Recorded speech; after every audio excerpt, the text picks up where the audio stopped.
Let's talk about OpenAI.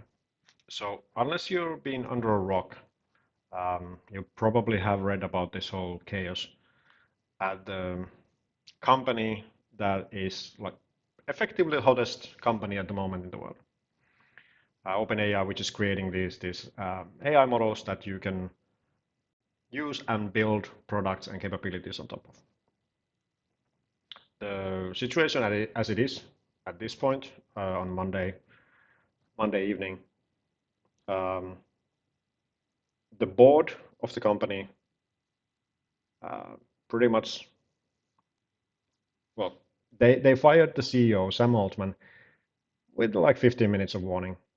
And then they fired the president of the board, Greg Brockman, I think, um, with the same manner, effectively executing a hostile takeover. Since then, there's been like back and forth if they would be coming back.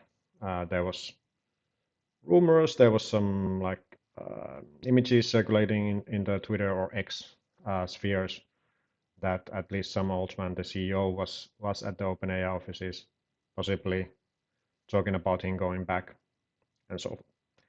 However, that's not the crux of this. They will be completely fine wherever they do. They're one of the most wanted people in a good way out there at this point. They will be fine. The question is what happens to the company.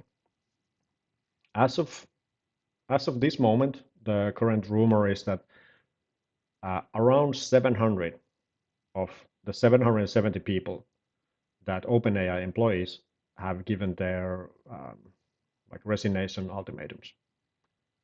That if Sam Altman and Greg Brockman, if the company doesn't get them back and fire the current board, they would resign.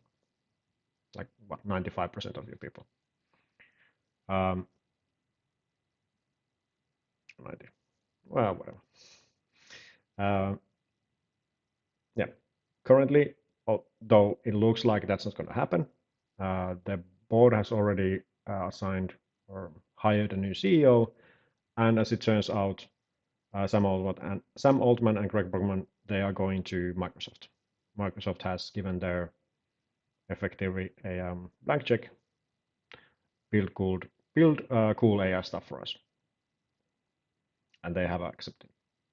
So that would mean that they would not be going back to OpenAI, which in turn would trigger this ultimatum of, I don't know, 90% of the people working there leaving the company. Like that. No effectively advance warning, no way to soften the blow. They're just out the window, out the door, not the window, I hope. Yeah, so the question is, if that happens, OpenAI effectively implodes. What happens to your products, to your models, to your systems that you have developed, your assistants, whatever, with OpenAI models? The good news is, well, bad news is that if all of this plays as it looks like it's going to play at this point, there is a good chance that OpenAI is not going to be around for too long, or at least in a sense that they would be any kind of a meaningful player.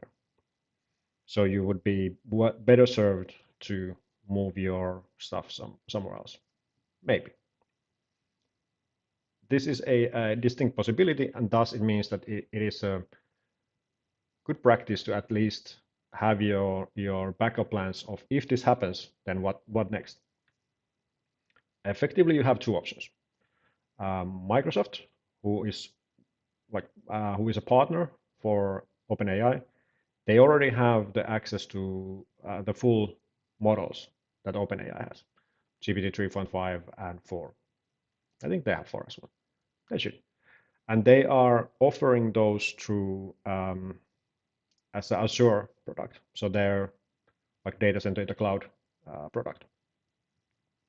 So you can use the same AI capabilities through there instead of directly with OpenAI. And it should be the same model with a little bit of tweaks, of course, because OpenAI would have been developing these models forwards as you go. So there's option number one. Start looking into Microsoft's offering and how that fits to your purposes. Option number two, and this might be actually an opportunity for you.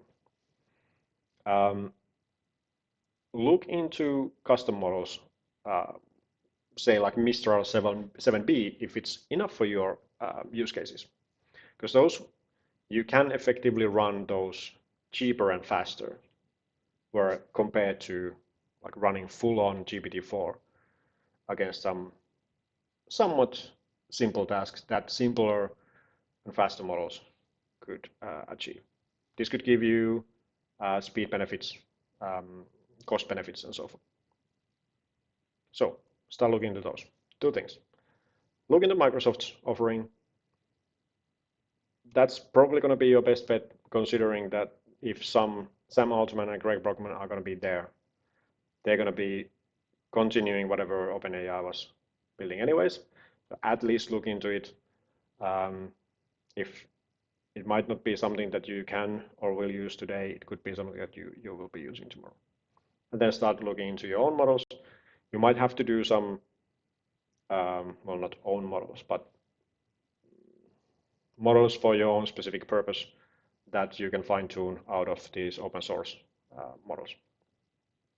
So start looking into those. How do they fit your use case? And basically, this is a something that only you can find out, because every use case, every set of data is different. And how does that work with AI?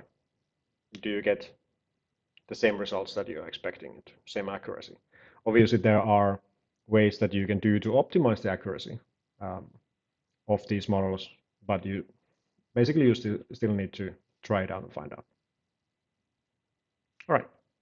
So, in conclusion, there's a good chance the OpenAI is a goner, but don't worry, you'll be fine as long as you take a few precautions, even if you're using their models directly. All right. Have a good one.